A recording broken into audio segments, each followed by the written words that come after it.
Hello, welcome back to the Found Bookshop YouTube channel.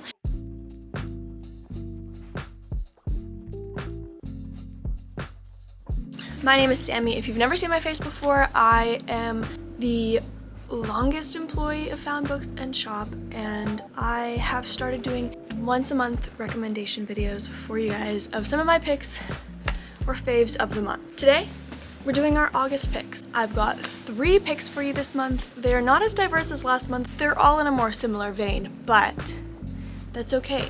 I just woke up, I feel like. I haven't had enough caffeine yet. Okay, so where to start? We're gonna start with the book that I do not have on hand because it wouldn't be a Sammie's pick video if I had all 3 books available to show you. The first book is called A Bookseller in Madrid by Mario Escobar. It was released on July 1st, and it is a historical fiction, World War II fiction, based on what was happening in Spain during the rise of the Nazis.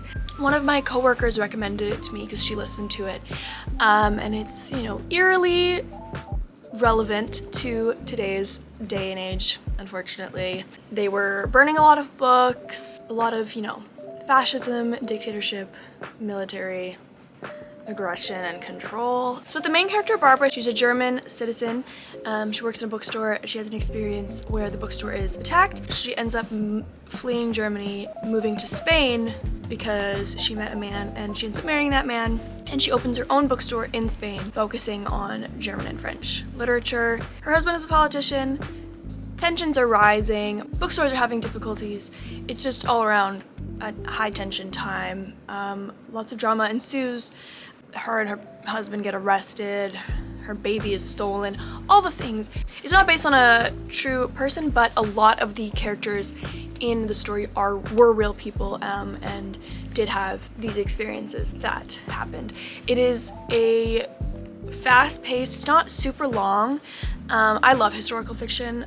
And I know World War II fiction can often feel like it's the same thing over and over again, but this was something different. I didn't know much about what was happening in Spain at the time, but yeah, I really enjoyed it, and I would 100% recommend that if you like historical fiction, if you feel like you need to read something relevant to today's time, which why would we feel that way? Because everything is relevant to today's time.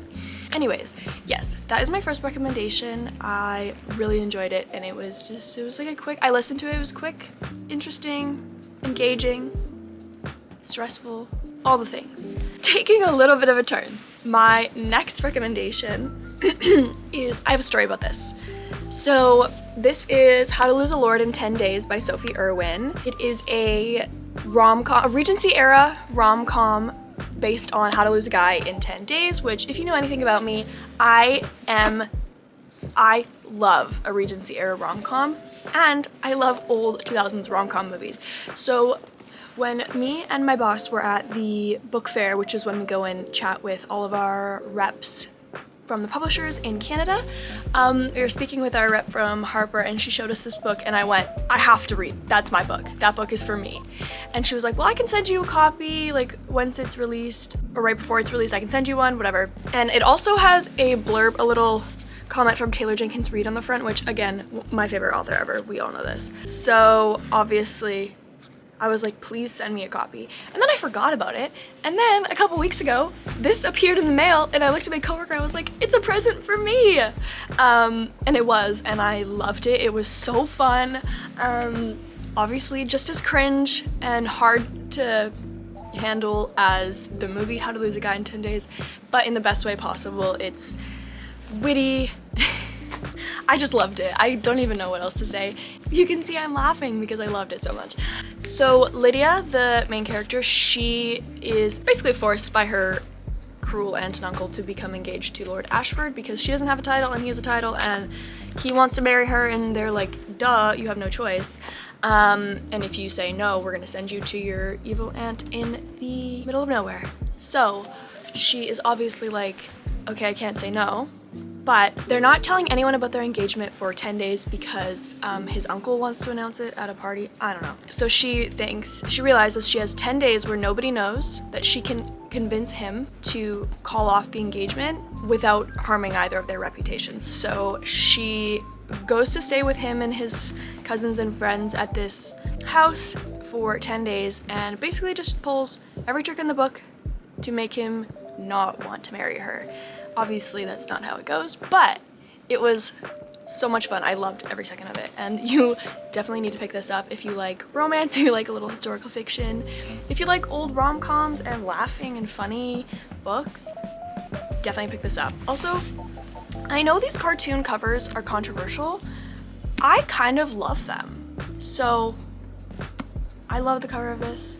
I don't think I understand the hate, and I love it. So yes, that is my next recommendation. This one came out on the 15th, so it just came out 2 weeks ago.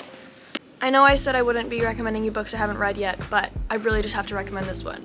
So this is Love is a War Song by Danica Nava. This is a romance novel that just came out last week about two indigenous characters, a Muskogee if I'm saying that wrong, sorry, a Muskogee pop star and a cowboy who couldn't be more different come together to strike a deal in this hilarious new romantic comedy by Danica Nava. So, pop star and a cowboy. Hello, first of all, thank you. Second of all, both main characters are indigenous. The author is indigenous, and it's just like, I was having this conversation with my boss about how there's a bunch of great indigenous literature and stories, and a lot of great stories about all people of color, but 9 times out of 10, they're tragic, or they're painful, or they're reliving trauma over and over. And obviously that is a huge part of history and not something that we should ignore, and definitely something that we should be reading about. But it's also like, they're just people too, and they fall in love and they have joyful stories as well. So when I found out that this author writes rom-coms with indigenous main characters, I was like, this is what I've been waiting for. This is her second book, actually. Her other book is called The Truth According to Ember. We do have some on our shelves as well, but she's got blurbs from Lila Sage, Emily Henry, Hannah Grace. Like, these are really well reviewed. Again, love the cover, and just like, I feel like this is something we need to be reading, and I feel like this is something we should be pushing more, because I don't feel that there's enough stories like this where we just read about indigenous people being happy and living their lives, you know what I mean? So yes, I know I haven't read it yet, so I can't give you my full opinion, but this is like one of my most anticipated books for the month of July, and I'm really, really excited to pick it up next. Those are my recommendations for the month of August. I hope you pick one of them up. I hope you picked up some of my other ones, and if you have, you should let me know your thoughts, because I really like to know what you think of my recommendations. And yes, thank you for watching. You should subscribe for more, because I post monthly recommendation videos, but we also have other content that I have been working on. Slow going. Summer is busy, but it's coming. So yes, you should definitely stick around for more. Yeah, thank you so much for watching, and I'll see you guys next month for my September recommendations, which is crazy that it's already almost September. But yes, okay, see you guys next time. Bye!